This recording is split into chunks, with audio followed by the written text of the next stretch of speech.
इस वीडियो में हम सीखने जा रहे हैं अरे के बारे में कि सी लैंग्वेज में अरे क्या होती है। तो इसे हम प्रैक्टिकली सीखेंगे। सो मैं कोड ब्लॉक्स IDE को ओपन कर लूँगा।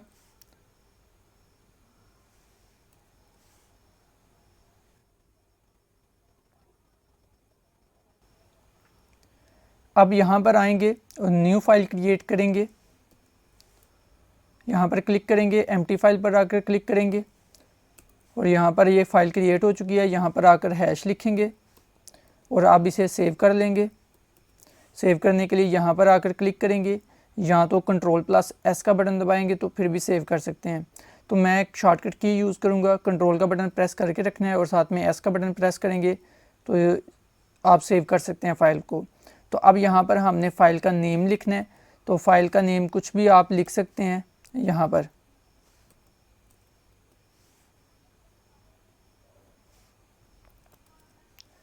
पर मैं नाम दे देता हूँ फ़ाइल का प्रोग्राम 17.c।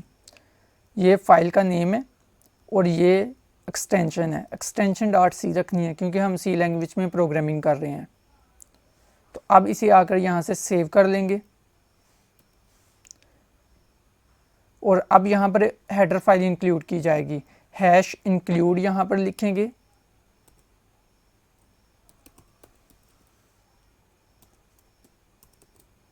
यहाँ पर हेडर फाइल का नाम दे देंगे। हेडर फाइल का नाम है stdio.h और यहाँ पर मेन फंक्शन यूज़ करेंगे।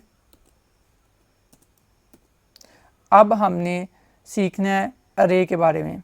अरे क्या होती है? अरे is a consecutive number of variables which have the same data type. Means कि हम कह सकते हैं कि एक जो अरे होती है उसमें हम एक से ज़्यादा वेरिएबल्स क्रिएट करते हैं जिनकी सेम डाटा टाइप होती है। तो लेकिन फ़र्ज़ करें, अगर मैंने अरे को समझने से पहले मैं आपको ये बात समझाना चाहूँगा कि फ़र्ज़ करें कि अगर मैंने 10 वेरिएबल्स क्रिएट करने हैं इंटीजर टाइप के, तो यहाँ पर इंटीजर डाटा टाइप मैं लिखता हूँ। तो एक तो तरीकाकार ये है कि मैं यहाँ पर लिखता हूँ A, B, C, इसी तरह वेरिएबल्स मैं डिक्लेयर करता जाता हूँ। तो इस तरह मैं 10 वेरिएबल्स डिक्लेयर करूँगा। तो यहाँ एक तरीकाकार ये भी है कि मैं यहाँ पर एक वेरिएबल रखूँ A1, अगला रखूँ A2, फिर A3, फिर A4, फिर A5, इसी तरह A6, A7, A8, A9 और A10।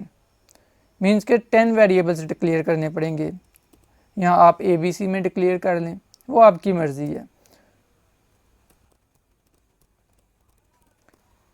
अगर मैंने 10 वेरिएबल्स डिक्लेयर करने हैं तो एक तरीकाकार ये है कि मैं इस तरह से डिक्लेयर कर लूँ, लेकिन ये एक बेस्ट प्रैक्टिस नहीं है। वो इसलिए कि अगर फ़र्ज़ करें इंटीजर टाइप के मैंने 100 वेरिएबल्स डिक्लेयर करने होते तो मुझे ये 100 टाइम्स लिखना पड़ता, तो ये तो बहुत ज़्यादा टाइम कंज्यूमिंग वाली बात है। तो इस चीज़ से बचने के लिए हमें एक फ़ीचर दिया जाता है प्रोग्रामिंग में जिसे हम कहते हैं अरे। तो जितने हमने वेरिएबल्स क्रिएट करने होते हैं सेम डाटा टाइप के, तो हम क्या करते हैं, वेरिएबल का नेम लिखते हैं और उसके साथ हम स्क्वायर ब्रैकेट लिखते हैं। स्क्वायर ब्रैकेट दरअसल डायमेंशन को शो कर रही होती है, तो इसके अंदर हम डायमेंशन लिखते हैं। फ़र्ज़ करो मैं इधर लिखता हूँ 10, तो हमारे 10 A के वेरिएबल्स क्रिएट हो चुके हैं। जो A वाले वेरिएबल्स हैं वो 10 क्रिएट हो चुके हैं। वो किस तरह से कि हम A1 में कोई भी वैल्यू इंसर्ट कर सकते हैं। फ़र्ज़ करें मैं इसके अंदर इंसर्ट करता हूँ 45। इसी तरह से मैं A2 के अंदर भी वैल्यू इंसर्ट कर सकता हूँ। यहाँ पर कोई भी वैल्यू इंसर्ट की जा सकती है। 321 मैंने वैल्यू इंसर्ट कर दी है।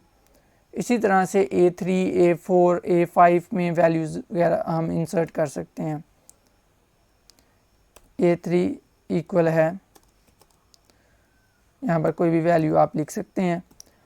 तो एक बात आपने याद रखनी है यहाँ पर कि जो डायमेंशन होती है ना वो 1 से नहीं शुरू होती, 0 से शुरू होती है। यहाँ पर लिखना है 0, 1, 2। अब आप ये कहेंगे कि यहाँ पर तो ये अगर 10 लिखा है तो इसका मतलब कि A वाले जो वेरिएबल्स हैं वो 10 नहीं क्रिएट हुए, वो 11 क्रिएट हुए हैं। तो ऐसा नहीं है, 10 वेरिएबल्स ही दरअसल क्रिएट हुए हैं और हम 10 वेरिएबल्स ही यूज़ करते हैं। वो एंड वाला जो A10 होगा उसको हम n के लिए यूज़ करते हैं कि मीन्स कि हमारा इधर अरे ख़त्म हो चुकी है। मीन्स कि हमने A0, A1, A2, A3 से लेकर A9 तक हमने वेरिएबल्स को यूज़ करना है, A10 वाले को हमने यूज़ नहीं करना। तो 0 वाला इंक्लूड करेंगे तो 9 तक चलेंगे तो हमारे पास 10 वेरिएबल्स ही होंगे। तो एक तो तरीकाकार ये है कि अरे को हम इस तरह डिक्लेयर करें और इस तरह से इनिशियलाइज़ कर दें, तो ये भी इनिशियलाइजेशन का तरीका ठीक है। और एक इनिशियलाइजेशन का तरीका और भी है, वो ये है कि मैं इसको अरेज करता हूँ। तो यहाँ पर आपको बताता हूँ वो तरीका कैसा है। यहाँ पर इक्वल डालेंगे और यहाँ पर हम लगाएंगे कर्ली ब्रैकेट्स और यहाँ पर हम वैल्यू देते हैं A0 की 45, कोई भी आप वैल्यू दे सकते हैं, कामा लगाएंगे। A1 की वैल्यू हम यहाँ पर 56 दे देते हैं। A2 की वैल्यू हम यहाँ पर 879 दे देते हैं। यहाँ पर A5 यहाँ पर ये 0 की होगी वैल्यू, ये 1 की, ये 2 की और ये 3 की। A3 की वैल्यू देने लगे यहाँ पर 12 दे देते हैं। आप कोई भी वैल्यू अपनी मर्ज़ी से दे सकते हैं। A4 की वैल्यू हम दे देते हैं 340।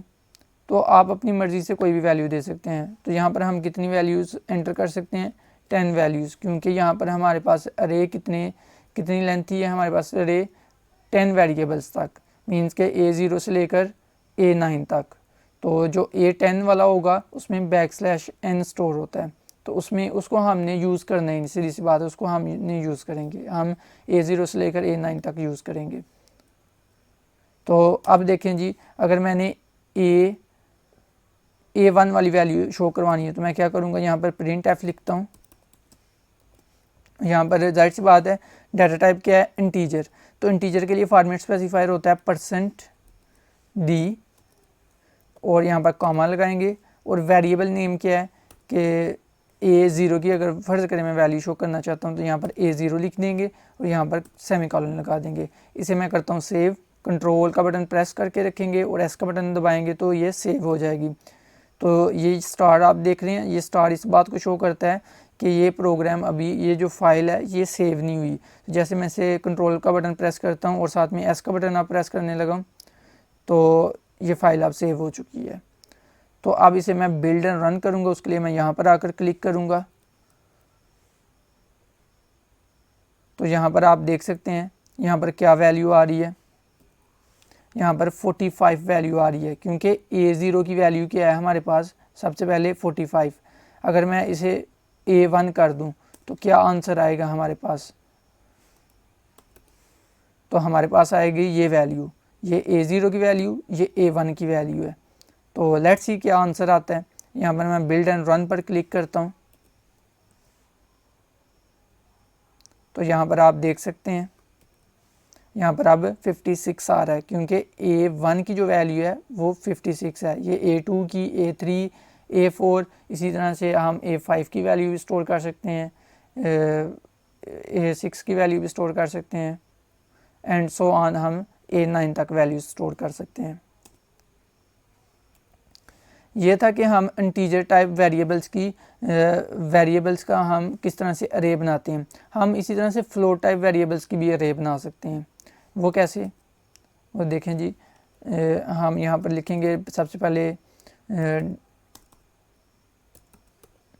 डाटा टाइप का नेम फ्लोट, और यहाँ पर हम वेरिएबल का नेम लिखते हैं। फ़र्ज़ करें मैं वेरिएबल का नेम लिखता हूँ यहाँ पर b, और यहाँ पर मैं स्क्वायर ब्रैकेट डालूंगा और स्क्वायर ब्रैकेट में हम डिमेंशन बताएंगे। यहाँ पर मैं फ़र्ज़ करता हूँ मैं 5 वेरिएबल्स लेना चाहता हूँ, तो यहाँ पर इक्वल डालेंगे और एक स्क्वायर कर्ली ब्रैकेट्स के अंदर हम इसे इनिशियलाइज़ कर सकते हैं। तो एक तो तरीकाकार ये है, इससे पहले मैंने एक तरीकाकार बताया हुआ है। वो क्या तरीकाकार है कि हम एक एक वेरिएबल को पकड़ें इस तरह से कि A0 इक्वल है, कोई भी आप वैल्यू दे सकते हैं। तो हम जानते हैं फ्लोट वाले जो वेरिएबल्स होते हैं उनमें हम पॉइंट वाली वैल्यू स्टोर कर सकते हैं। तो यहाँ पर मैंने पॉइंट वाली वैल्यू स्टोर कर दी है। इसी तरह से मैं B1 में वैल्यू भी स्टोर कर सकता हूँ।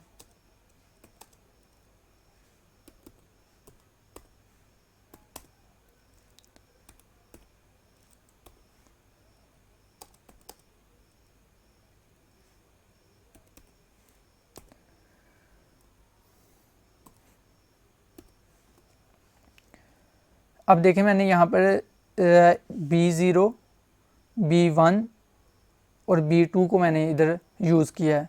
जो B3 और B4 हैं उनमें मैंने वैल्यू स्टोर नहीं करवाई। तो जो B5 वाला है वो हमें पता है, वो हम यूज़ नहीं करते, वहाँ पर \n होती है। तो B0 से लेकर B4 तक टोटल 5 वेरिएबल्स हो जाते हैं। तो चले ऐसा करते मैं उनको भी इनिशियलाइज कर देता हूँ ताकि आपको एक अच्छे तरीके से कॉन्सेप्ट क्लियर हो सके।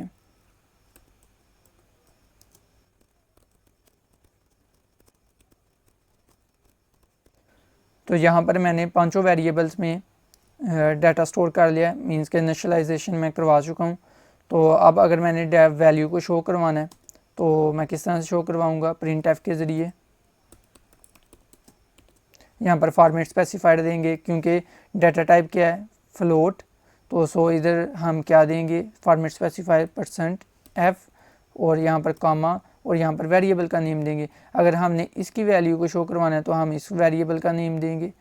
तो मैं यहाँ पर आकर लिख देता हूँ इस वेरिएबल का नेम b स्क्वायर ब्रैकेट, इसको हमने शो करवाना है। तो सो हम इसके डिमेंशन में जो 2 लिखा हुआ है तो यहाँ पर हमें 2 लिख देंगे, एंड पर सेमीकोलन लगाएंगे। अब इसे हम बिल्ड एंड रन करेंगे, यहाँ पर आकर क्लिक करेंगे।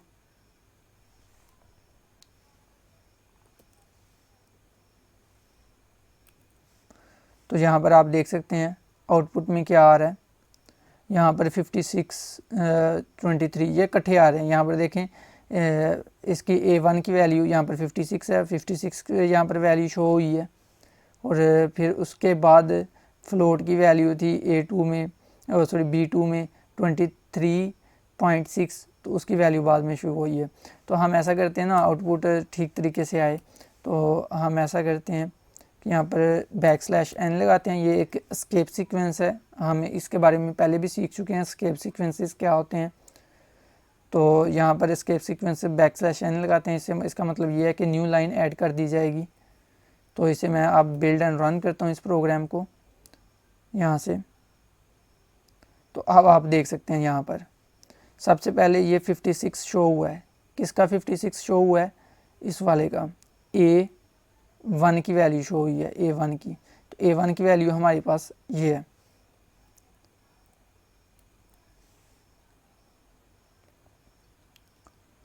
तो उसके बाद हमारे पास वैल्यू शो हुई है, यहाँ पर गौर करें 23.6 ये B2 की वैल्यू हमारे पास शो हुई है। तो ये था कि हम अरेज किस तरह बनाते हैं। अरेज हम किस तरह से डिक्लेयर करते हैं कि हम एक वेरिएबल का नेम लिखते हैं और उसके बाद स्क्वायर ब्रैकेट डालते हैं और उसके अंदर उसकी डायमेंशन लिखते हैं हम। तो अगर आप डायमेंशन ना लिखें तो ये ऑटोमेटिकली डिक्लेयर कर लिया जाएगा कि ये A0 की वैल्यू, ये A1 की, A2 की, A3 की और A4 की वैल्यू है। अगर आप यहाँ पर डिमेंशन नहीं देते तो ऑटोमेटिकली अलॉट कर देगा ये A0 की वैल्यू, ये A1 की, A2 की, A3 की और ये A4 की वैल्यू है। ठीक है, तो अगर आप यहाँ पर नंबर दे देते हैं, डिमेंशन दे देते हैं तो वो उतनी मेमोरी सेल्स को ऑक्यूपाई कर लेगा, लेकिन आपने जितनी में वैल्यू स्टोर करवाई होगी बस उतनी में ही वो वैल्यू स्टोर होगी और बकाया सेल्स ऐसे ही फ्री रहेंगे। तो आप इस तरह भी कर सकते हैं, ये भी ठीक है एक तरीके से। इसको बिल्ड एंड रन करते हैं ताकि आपको वाजिया हो सके। तो आप देख सकते हैं आउटपुट इससे भी वही आ रही है। तो यहाँ पर डायमेंशन देना ज़रूरी नहीं होती है, ज़रूरी नहीं है इतना कि यहाँ पर आप डायमेंशन दें। तो यहाँ पर एक मरतबा चेक कर लेते हैं इसे भी।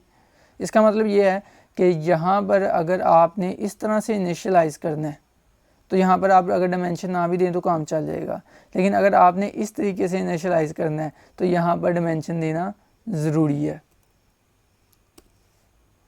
आई होप कि आपको इस चीज़ की आप समझ आ गई होगी कि डायमेंशन कब देना ज़रूरी नहीं होता और कब देना ज़रूरी होता है डायमेंशन का। यहाँ पर इसको मैं बिल्ड एंड रन करता हूँ तो ये वही आउटपुट आ रहा है।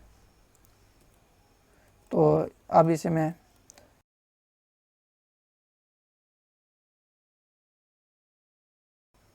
इसी तरह से हम कैर की भी अरे बना सकते हैं। जो कैर डाटा टाइप वेरिएबल की जो अरे होती है उसे हम स्ट्रिंग कहते हैं। स्ट्रिंग के हवाले से पहले मैं बता चुका हूँ। तो आई होप कि आपको अरे के बारे में कॉन्सेप्ट क्लियर होगा कि अरे क्या होती है। और इसका हम किस तरह से यूज़ करते हैं। अरेज का जो यूज़ होता है ना, वो लूप्स के साथ बड़ा बेहतरीन यूज़ होता है। तो आई होप कि आपको अरे के बारे में, कॉन्सेप्ट के बारे में, अरे के कॉन्सेप्ट के बारे में क्लियर होगा। अगर आपको अरे के हवाले से कोई क्वेश्चन हो तो आप कमेंट बॉक्स के ज़रिए पूछ सकते हैं। Thank you so much for watching this video. अल्लाह हाफिज़।